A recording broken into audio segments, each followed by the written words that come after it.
recording. So welcome to this webinar. For those of you who are new to webinars, so you will not be able to see yourself. You would just be able to see folks on the panel, and primarily Brian Fessler, who is our speaker. For those of you who don't know Brian, you are in for a treat. If listening to the state budget can be a treat, Brian is somebody who makes it that way. So Brian has served as the Director of Governmental Relations of New York State School Boards since February of 2020. He first joined that staff as a governmental relations representative in January of 2014. Prior to joining NYSSBA, he was a specialist with Questar 3 BOCES State Aid and Financial Planning Service, where he assisted school districts and BOCES with state aid, taxation, and other school finance issues. Prior to that position, Brian was a legislative associate for the College Board, where he supported the organization's government relations efforts in state capitals from the Northeast through the Mid-Atlantic. Brian received his bachelor's degree in political science and history from the University at Albany and holds a Master of Public Administration degree from Rockefeller College at the University at Albany. So we are very happy to have you here, Brian. Happy you didn't have to drive down, but sad that we didn't get to share a delicious meal with you.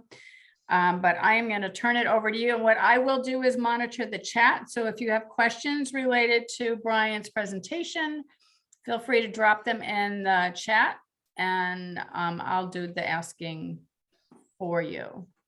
Thank you. Thank you very much for that kind introduction, Julie, and it's good to be here with a number of you all today. And I'm going to share my screen and thumbs up, Bill. Do we look good? Yeah, you look good. All good. Perfect. Thank you. So put together a presentation here for you today. And one of the things that I like about doing this presentation either each year or a number of the past years is coming up with a title. While I may be, into relay school aid, state budget information, one of the things that I am not is creative.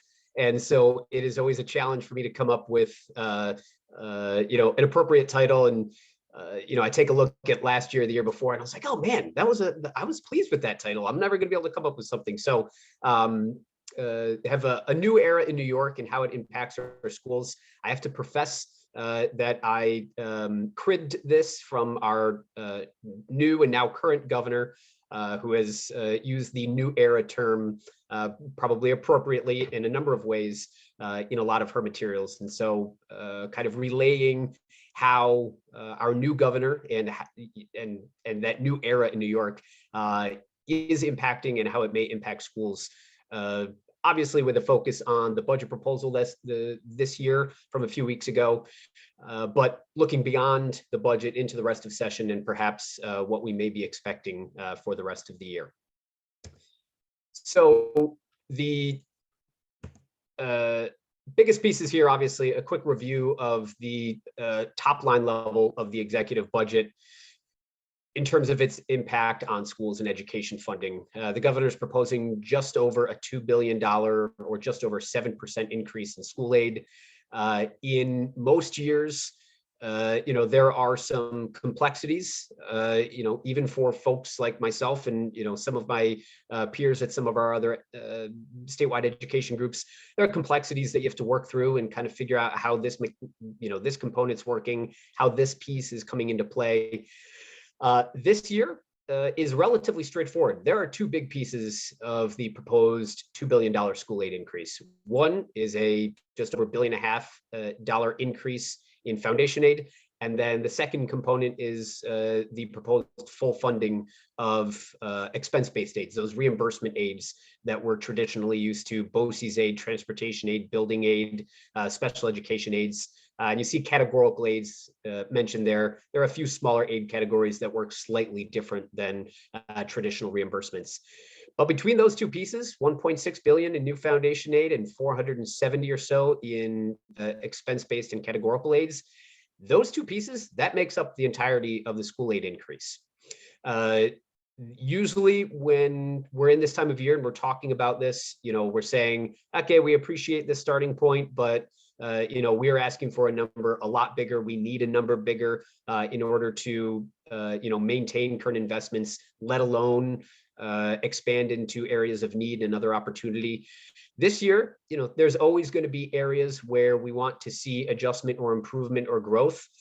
But a $2 billion proposed school aid increase as a starting point from the executive, I think, again, at the top line level is something to be very encouraged by. That's true in a vacuum, but it's also true when you compare to other areas of the state budget. So you see the two bullets at the bottom there, the state all funds, that's exactly as it sounds, completely encompassing federal dollars, some capital dollars, just about a 1.6 billion or 1.6% increase in that all funds budget. That number last year was larger because last year's budget included the application of a lot of the federal stimulus funds. And so in terms of growth, you see limited growth there. But the state operating funds kind of, the main component of the state budget for state spending is, a 3.1% growth. And so the proposed school funding increase is more than double that. That 3% number, moderate compared to the school aid increase, moderate compared to inflationary growth. But that as an executive budget starting point is significant because if you recall, our previous governor worked really, really hard to stick to his own applied limitation of a 2% annual growth in the state operating fund budget. Sometimes that, required a little creative accounting and moving, revenues or expenditures into future years or netting out figures here and there. So, I'll call it a soft 2% historically. But that 2% target, really limited a lot of other areas, including school aid, in terms of growth potential. So significant numbers, especially compared to recent years. I mentioned foundation aid obviously being the biggest component of the proposed $2 billion school aid increase. This is the governor's proposal effectuates year 2 of the statutory 3-year phase-in plan that was originally included in last year's enacted state budget, or the enacted state budget from April 2021. And so, a number of groups were anywhere from cautiously optimistic to confident that we would see year 2 of this plan. And fortunately, Governor Hochul, both through comments and through state action, indicated that she was planning to continue this phase-in plan. And so what that means is, for the most part, one, you see the total number there under the governor's proposal of $21.4 billion in foundation aid.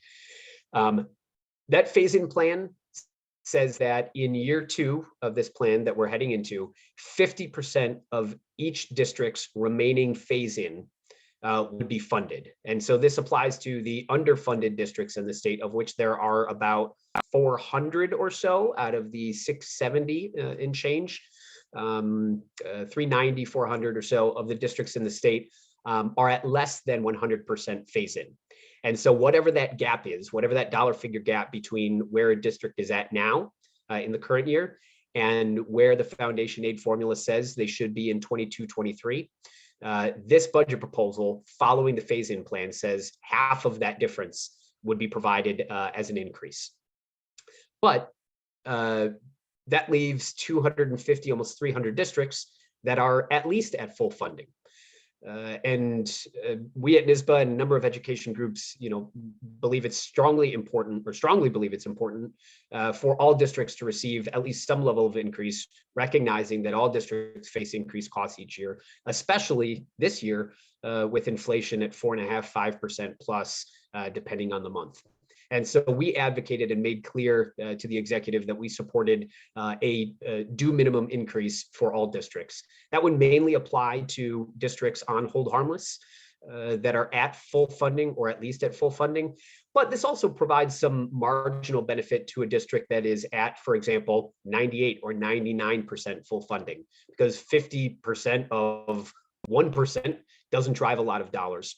And so there are a handful of districts that are technically below full funding, but that would benefit from this 3% increase.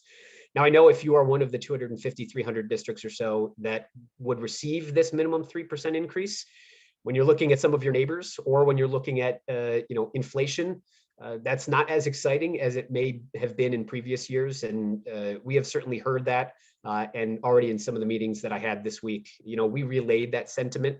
So we're always supportive of that minimum increase being higher. But I do want to stress that, there are people and groups, especially outside of the education community, but, sometimes even within, who don't believe a minimum increase every year for every district is warranted. And in some cases, as I'm sure some of you have heard, throughout the community or more broadly, there are sentiments that, school funding is too much. You look at that foundation aid number, 21.4 billion against, going back to the previous slide, a state operating funds total statewide of $118 billion. Foundation aid, so a single school aid category, admittedly the largest, but a single school aid category makes up more than 10% of the state's entire state operating funds budget.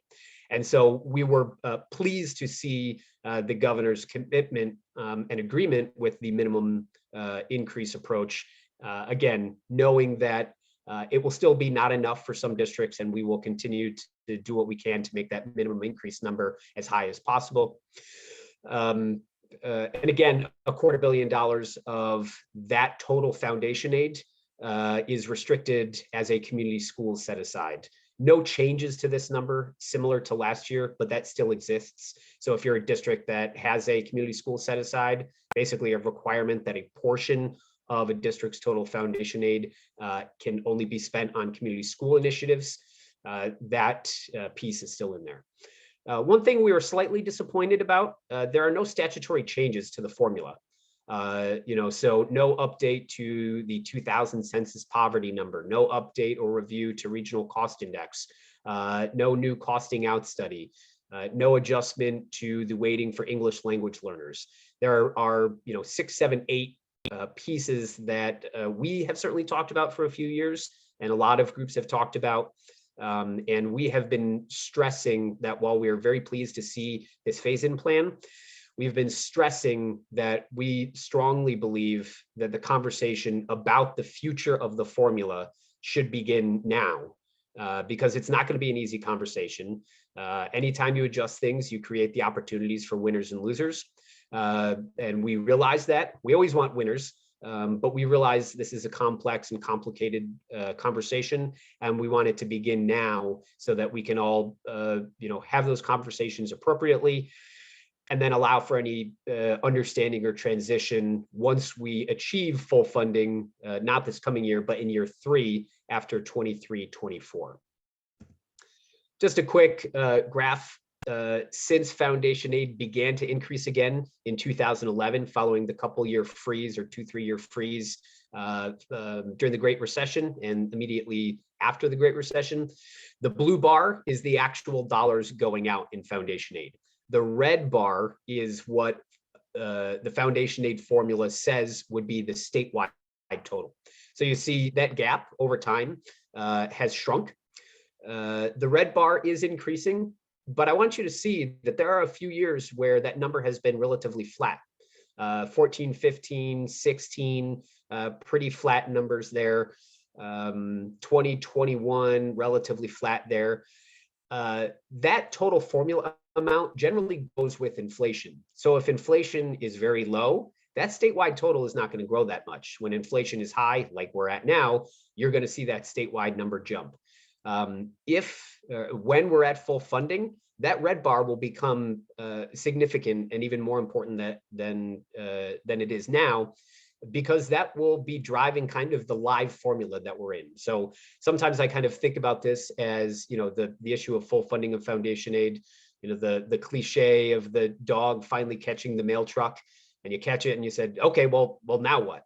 And so we're very happy to see these increases in foundation aid, the dollars going out, the blue bar in 21-22, projected 23 or 22-23, and then in year 3, the subsequent year for 23-24, significant increases there.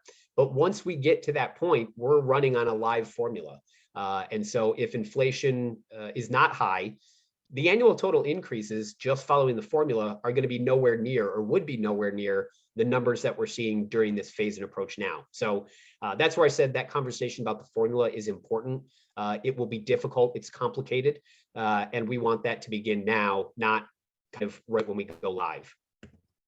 Again, a quick chart here. I know, there's some non-Eastern Suffolk districts, I think Julie mentioned, but I always like to include something like this to kind of show the variance in proposed foundation aid increase. So these are districts that have greater than the minimum 3% increase. And you see a lot of variance here. So there, if you don't see your district listed, it is because you would be receiving the minimum 3% increase. You see plenty of double digits. You see a couple districts north of 30%. So if you're comparing your 3% increase to a 26.11 or a 25.83 or even a 9.46, you're going to say, this is not fair, what's going on? But this is symbolic of districts that are seeing significant increases in the current year, in the projected next year, and year 3 of the phase-in plan. That means that they have been, based on the formula, significantly underfunded, especially in recent years, but over the life of the formula. So under a phase-in plan, you're going to see pretty significant variance as all districts are being brought up to full funding by year 3 of the plan, 23-24. Brian, can I just ask, so there are a couple of, I don't even know how many, but a handful of districts in the state that for a variety of reasons related to maybe things like debt service or whatever, they are not getting, or their state aid runs don't look like they're getting the 3%. Is that something you could speak to? Well, the 3% is just the foundation aid increase. Okay.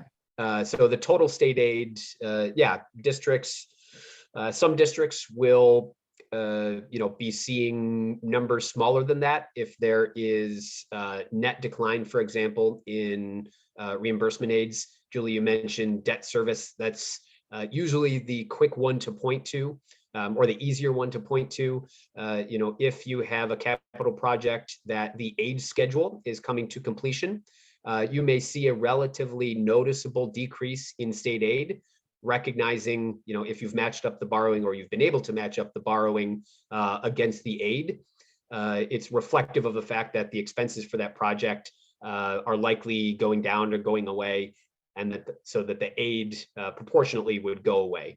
And so if that decrease outweighs, the foundation aid increase that you're getting, for example, you may see a smaller increase, or there are some districts that can see a net year-to-year decline in aid, but that will only be due to changes in expense-based aids, reflecting a change or generally a decrease in expenditures. But so for foundation aid specifically, every district minimum 3% increase. This graph is focusing on that foundation aid increase. Thank you. Sure, thanks. So outside of those two big components, foundation aid and expense-based aids, there are a few other school funding proposals or education funding proposals that the governor made. The two notable ones here, one is the RECOVS, or Recover from COVID School program. It is a $100 million pot of money that the governor is proposing to be used over 2 years. There are some components in here for matching federal funds, but it's a $100 million fund to support student well-being and learning loss, ostensibly due to the pandemic or associated with the pandemic. The language says for highest need schools and students. But it is only in appropriation language, and it's not in kind of in budget parlance. There's appropriation, which provides the money, and then Article 7 bills are kind of the legal or statutory language for the budget. And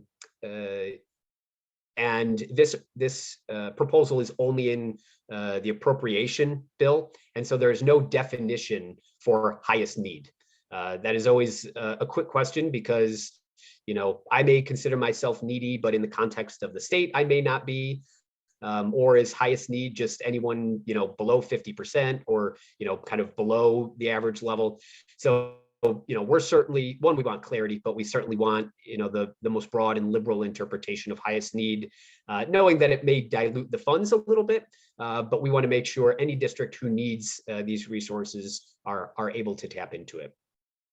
The other aid-related piece is something that does not affect most districts, but for the districts that it does affect, it can be incredibly impactful, is the idea of building aid and transportation aid forgiveness.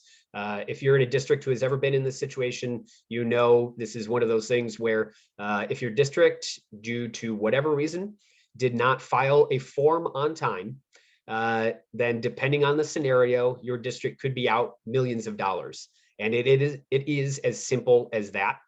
If a form is submitted one day late for building purposes, for example, that could put the entire aid for that project at risk. So every year there's 10, 12, 15 individual bills or pieces of legislation trying to provide forgiveness. 99% of the time they were vetoed by the previous governor. We were hopeful that would change this year, but Governor Hochul did veto those 9 bills this year. But I can tell you myself, NYSSBA, ASBO, we immediately received a call from the governor's office after those vetoes and said, we know we vetoed them. We know you advocate for them all the time. We are actually committed this year to addressing this issue going forward. We have been told that many times in the past, but this one felt a little bit more believable, especially when there's a new boss above the person we were talking to. And so we had some conversations over the past couple months with the executive, and we were pleased to see kind of a big forgiveness package that basically says if you were late, the budget would give SED the ability to approve on those on their own those pieces when those submissions were late due to, as you see here, inadvertent clerical or ministerial errors. And so this provides and can provide some significant relief to the 10, 12, 15 districts each year that find themselves in this situation. There's also a component going forward to allow for electronic submission of transportation contracts. If you are a district, like I'm sure many of you who have contracted transportation as opposed to in-house, you have to file contracts with the state for approval. If those are late or if those have issues, it can put aid at risk. Right now, that is all done hard copy paper, mail, a certain color of ink you have to use. Basically, it's a situation that is ripe for error or mistakes. And so, we thought it might make sense to move to the 21st century and allow for electronic submission to speed up that process and eliminate some of those areas for kind of easy error. And so we were pleased to see that proposal in there. Basically, almost anything else that you're used to, pre-K, after school funding, early college, high schools, P-TECH, excuse me. The budget maintains funding at current levels for those programs. It does provide a small pot of $2 million respectively for the Master Teacher Program and what's going to be called the School Climate Grant Program to prioritize schools with high levels of suspension. So a couple competitive grant areas here, but for the most part, the investments were in formula-based aid categories like foundation aid and full funding of expense-based aids. So even though there's a lot in the budget that we like, and as a whole, it is very encouraging and includes a number of things that groups like NYSSBA advocated for and have been advocating for the past few years. There are some pieces that we don't like. One is a continuation, I think, for the second or third year, and a proposal to make permanent the shift of the state's share of maintenance costs for certain special education placements. Previously, before last year, the state would cover 18% of the cost with school districts covering a portion and then counties, I believe, covering the other portion. A couple of years ago, there was a proposal like this to make a permanent shift of the state's cost onto districts, which would drive the district's total to about 57%. That was rejected and left in as just a one-year provision. That proposal came back last year as another proposed permanent shift that was rejected and made a one-year provision. And this year again, we see a proposal to make this a permanent shift. So, we continue to raise concerns and push back against it. It's about a $25 million annual cost to school districts statewide. We continue to push back on it, but these are the types of things that they may be 1 year in name only, but if they are renewed every year as a one-year piece, they effectively become permanent. I hope that's not where we end up, but it has kind of the precedent and the framework and background of getting to that spot. So that's something we don't like. And then a proposal, kind of wonky aid. It's dealing with aid databases that Governor Cuomo always proposed as a way to allow the division of budget to limit annual change in aid. Every year it was rejected.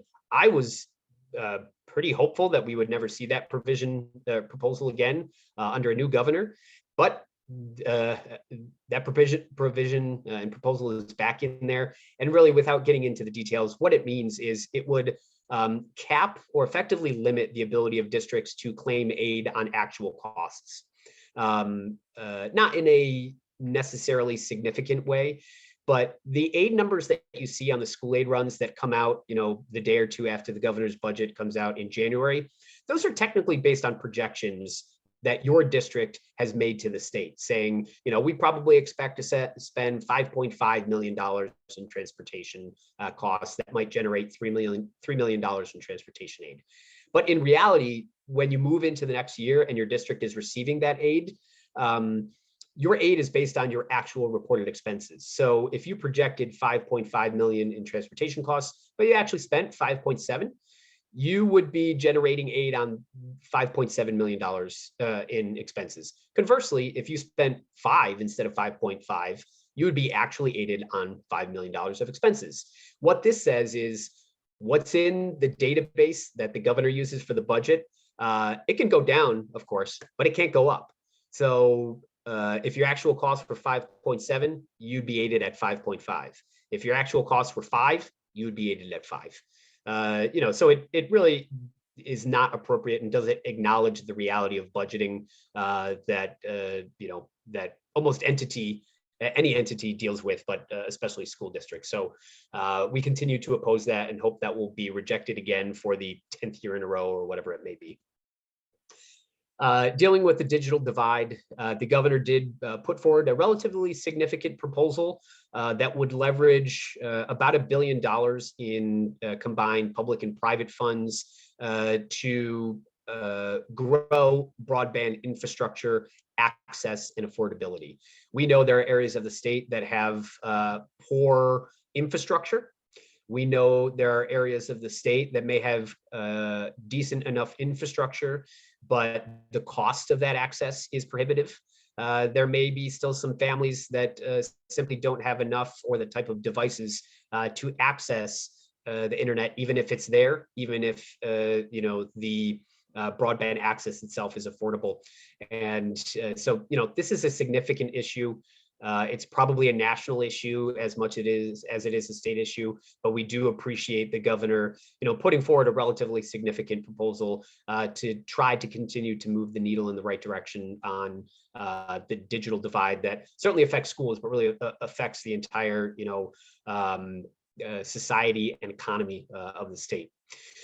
NYSSBA has been advocating for an updated definition of high-speed broadband. Right now in New York State, that definition is 100 upload, 10 download. But in a world where, my 3-year-old son is probably downstairs right now watching Paw Patrol on Amazon Prime, and my wife might be, watching a video on Facebook, and I'm joining all of you from outside of Albany, the use of or how we use the internet in the current world, especially over the past couple of years, is much different than 10 years ago, 5 years ago, even 2 years ago. And so there are different requirements. We think the state should update that definition of high-speed broadband to 100 upload, 100 download to better reflect our current situation and current needs. I'll run through a few additional proposals. Responding to staff shortages, the governor did put forth a couple items. One that we talked about a lot in some of our pre-budget advocacy, dealing with the earnings cap waiver for retirees. Many of you are probably familiar with the fact that there's a $35,000 cap on earnings for public retirees. And that serves as a barrier sometimes for retired staff members coming back to serve as short-term teachers, substitutes, bus drivers, perhaps for districts that have in-house transportation. As a barrier potentially in the area of the state. So, this is really early on, this was focused on bus drivers, but this is really expanded to almost all areas of school staffing. It's also a proposal to allow for a temporary professional teaching permit. I know there's been some, questions and attention on that, but that proposal is there to try to, in a short-term way, address some of the teacher staffing shortages that many districts are having. So a proposal from the governor to move the entirety of the 55,000 school buses in the state to zero emission or e-buses. And that requirement would be in 2027. All new bus purchases would have to be zero emission. And by 2035, all buses on the road, all school buses on the road would have to be zero emission. Obviously, a relatively significant proposal there. There's a proposal to transfer the National School Lunch Program from the State Education Department to the State Department of Agriculture and Markets. I can tell you the State Education Department really does not like this. If you've seen any coverage of it, we generally try to stay out of those interagency discussions, and you can tell me if I'm wrong, but we've not heard any concerns at all with the administration of the current program. I know SED has raised some concerns about how that transition and transfer would work, and potential significant hiccups and problems with that. So given the fact that we have not heard any concerns about the current program and SED's administration of the program, we would be concerned about any potential hiccups of a transfer. But as I said, I know the State Education Department has expressed a lot of concerns with that. And then finally, there is a proposal that has received not that much attention, but that would essentially apply ethics rules that currently apply to state officials, would apply it to local officials. Now, some of that has to do with the monetary value of gifts. Right now at the state level, it is nominal. A nominal gift is allowed, which generally is defined or assumed to be about $15. Right now at the local level, that number is $75. And so the proposal would move it to the same nominal $15 level. But there are some potential concerns we have with the ability on school board members to either consider or vote on potential contracts dealing with an expanded definition of family and family potential conflicts of interest. This would extend it as far as your first cousin's significant other. And if you are a family that is not necessarily close to all your cousins or your cousin's significant others, or if you're in an area of the state that's, small, rural, that has a lot of family-owned businesses, we are somewhat concerned about the potential for that to be overly burdensome on some districts.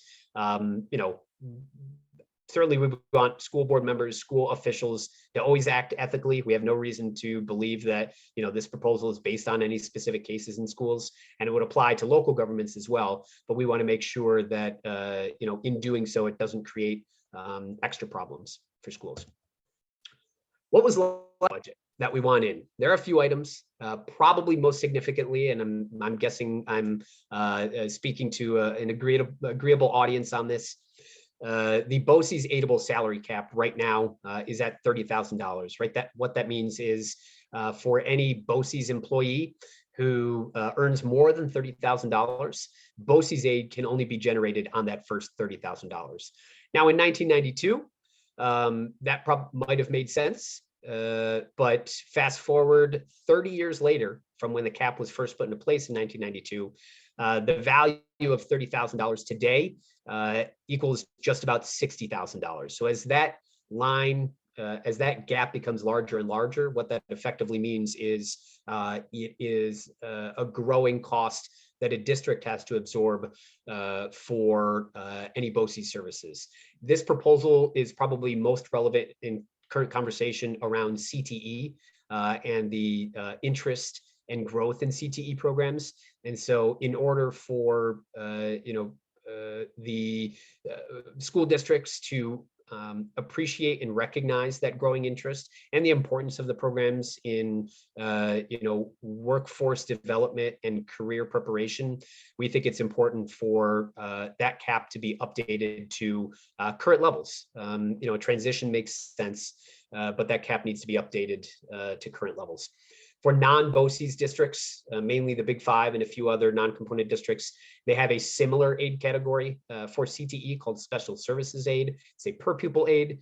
And so because that recognizes those students in non-component districts, we think there should be a proportionate increase in that Special Services Aid category as well, tied to the BOCES CTE aidable salary cap increase.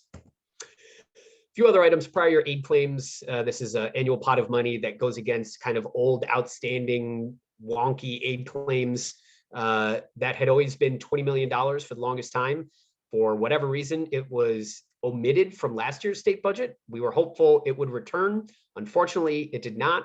I think that was a little bit of the division of budget being able to keep their hands in this proposal a little bit. But so we're hopeful at a minimum that annual $20 million appropriation is included. We're advocating newly for a universal school meals program, recognizing some of the growth and flexibilities in school meals, especially over the past 2 years during the pandemic.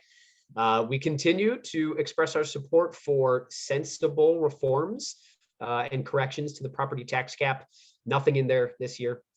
And we continue to support an increase in the 4% unrestricted fund balance limit that school districts are limited to. No change there. However, the governor in some of her State of the State and budget presentations did talk about the importance of the state having 15% in reserves to deal with rainy days. So that has kind of recharged our argument on the importance of that for school districts. 4% for schools, the lowest of any public entity in the state. Local governments, for example, don't have a statutory cap. They just have to maintain no higher than reasonable fund balances. And as you can assume, there's a wide range of understanding as to what reasonable may be amongst local governments, but certainly pretty much all higher than school districts, 4%. So that is the budget, and that will dominate what is going on really in Albany for the next 10 weeks or so, until hopefully, knock on wood, we have an on-time budget come April 1st. That I'm actually curious to see how likely we are to stick to that April 1st timeframe. Before the previous governor, whatever you may think of him, good, bad, indifferent, all of the above. Prior to his time in office, there were chronically late budgets, sometimes pushing into the late summer. The previous governor liked to say all of his budgets were on time. Some were less timely than others, pushing into early to mid-April. But with a new executive, it will be interesting to see if that April 1st tradition that we've seen over the past decade or so remains true. The other big piece that really just finished up in Albany for the most part this past week is redistricting. There was a constitutional provision from 2012 that was supposed to get rid of gerrymandering and make it a nonpartisan process. Not surprisingly, when you're talking about the futures of politicians and elected office, it became political again, as it is everywhere across the country. And we see that especially in congressional districts and state Senate districts, because especially with the state Senate, Democrats are in control now, where they historically, over the past number of decades, have not been. And so they're able to influence their control and their power a little bit more. Congressionally, because Democrats are in control of both houses of the legislature in New York, they draw the congressional lines as well as effectively their own state Senate and Assembly lines. We see some areas across the state with meaningful changes in congressional districts. Obviously, the island is one of them. You will be, I'm sure any of you, much more familiar with the potential impact of moving this town into this district versus this village or city into this district. But the long and short of it is you can run through a default assumption that if there is a Republican district, District 1, for example, Congressional District 1, most of the lines will turn that district into a purple district, something that might be a toss-up, or will make it a lot less safe of a red district. So you see that with Congressional District 1 now that has expanded into Nassau County a little bit. District 3 is a very interesting one. For the first time, newly, I guess, it's pulling from Nassau up, I believe, across the Throgs Neck into the very southern edge of Westchester. I know State Senator Alessandra Biaggi has already announced her candidacy for that. She is a state senator in Westchester, and I think I'm going to get this wrong. She's calling it either the Shore or the Sound District now, trying to tie in to the traditional base of that district on the island. So for the most part, if there is a solid red district, that will now be pulled into a little bit more of a marginal district. And if it was a toss-up district that was red, it now may be leaning blue. And so that's the Democrats in the legislature exerting their control there. That is true with the state Senate as well, specifically, highlighting districts 2 and 3. Both of those currently represented by Republicans, obviously, and those have been shifted and often stretched out, moving from either exclusively or mainly Suffolk County to grabbing in parts of traditionally a little bit bluer Nassau County in order to make that district more competitive or more marginal for the existing Republican. So assembly districts generally have not changed that much, and that's because the Democrats are in power in the assembly and have been. So they've kind of made their mark on those districts in order to protect themselves. But in general, what this does at the state level is the Democrats in the state Senate are trying to set up for the next 10 years until the next census their best opportunity to remain in power at the supermajority that they have. And for the congressional seats, knowing that New York State lost a single congressional seat due to not net population decline, but comparative population loss compared to growth in other states, they've shifted some of those districts to now from 27 to 26 total. What looks like would be a 22 Democrat, 4 Republican, but that's as designed. Every campaign is a campaign. So, the impact at this for your individual district is probably more relevant. In the state Senate, you may have a new state senator. Even if the person remains in office, you may be in a different district line. So it's building new relationships, new familiarities. And then obviously at the congressional level, this may mean a new congressperson for you, even if that person remains in office because you may be in a different district. So can I ask a question? So one of our Republican state senators was apparently the lines draw her out of her district. What happens in that case? Yeah, so that is obviously intentional. It's a way to try to get that person out of that seat. So they then have the option of running in the new district that they're in, but they may be on the western, they may live in the western side of their existing district. And if the shift now puts them in another district, their political base as a geography may be in the previous district. So they may try to run in the new district, but their base is not there. Conversely, they may now be in a district that is, on a geographic basis, mostly represented by someone in the other party right now. And it may be a district that is more, from red to purple or purple to blue. It's a way of knocking that person out of that seat, by changing the district.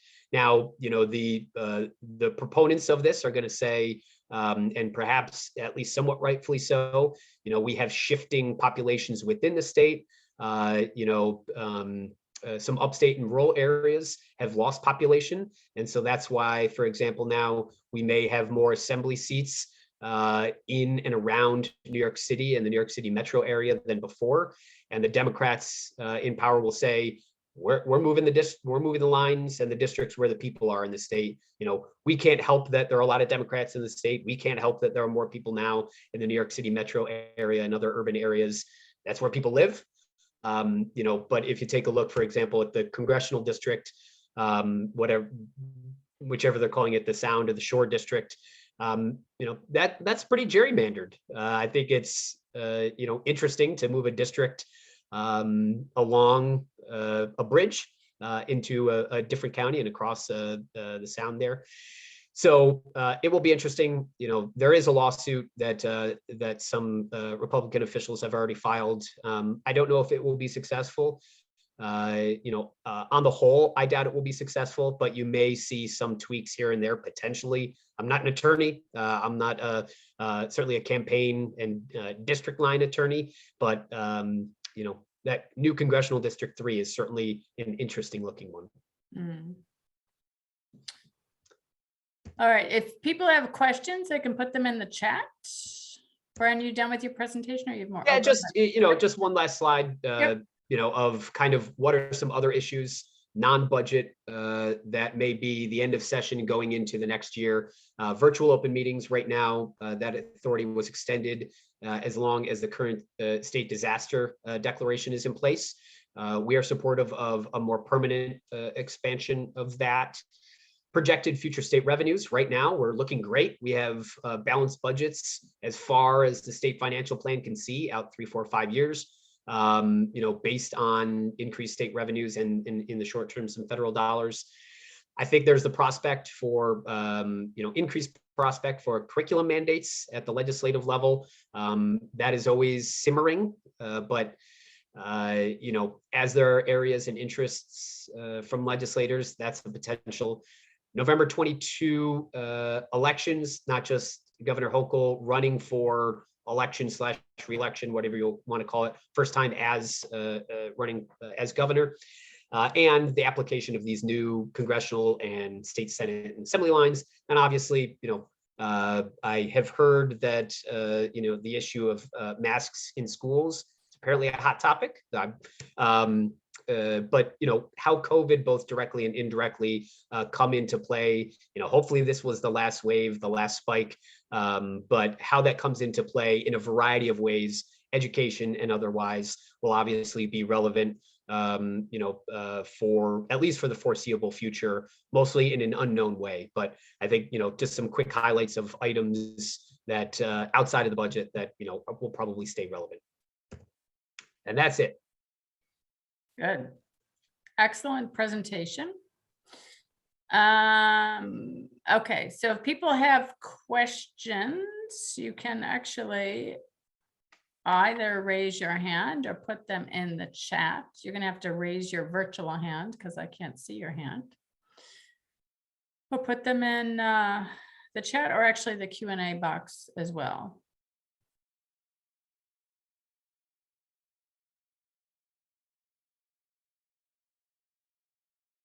Or I just covered way too much stuff and anything that anybody can think of, right, Julie? Actually, it was extremely thorough. There are pieces of the budget that I understand better than I did when you started. So I definitely appreciate that.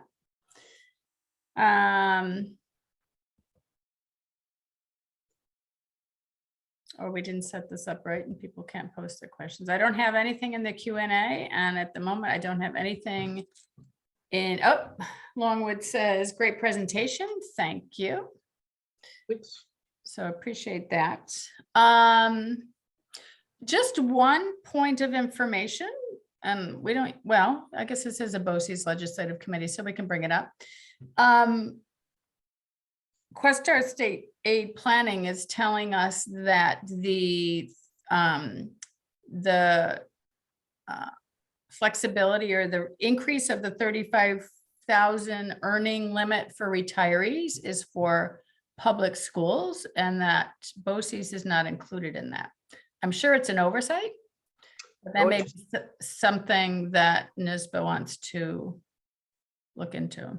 Yeah, that's helpful. And I am not immediately familiar with that being the case, but you know, as an alum of state aid planning, I will certainly believe them, and that wouldn't be surprising because, you know, in the world of education advocacy, that pops up more frequently than you would assume, and 9 times out of 10 that's an oversight, because a legislative staffer, for example, might actually believe that when they say school districts, they are certainly intending it to be encompassing, but sometimes they actually believe that is encompassing and that it does capture BOCES. But the vast majority of the time, you know, there has to be a specific reference to Education Law 1950 in order to capture BOCES. You know, and sometimes depending on where a staffer is from, either, you know, in the city, for example, or originally from a city where BOCES aren't relevant, or out of state, they may not realize that there is, you know, another relevant component here. So so that is helpful. And Julie, I appreciate you mentioning that, because just a couple hours ago at the end of the day, I had a meeting on, you know, some potential advocacy initiatives we have on the BOCES CTE aidable salary cap. So yeah, and we are assuming it's an oversight, but yeah, something worth mentioning. Yeah. So I do not see any questions in the chat, so I'm going to end really, Brian, by again telling you thank you so much for the thorough, understandable presentation of, you know, the budget and the other aspects of the budget, including the pieces that, you know, it is definitely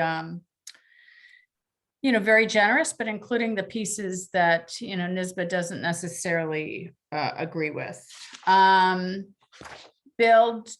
and I will shoot you an email so I can get some information. One of the things, Brian has now done this twice in a row virtually for us, which means that although we're really glad to be able to do it, it means that we're all actually missing a delicious dinner that traditionally is cooked by our culinary students out at Ward Tech. So hopefully next year this can be in person and that meal can be back. But again, Brian, thank you. Glad you did not have to drive down from Albany so you could be with your little ones.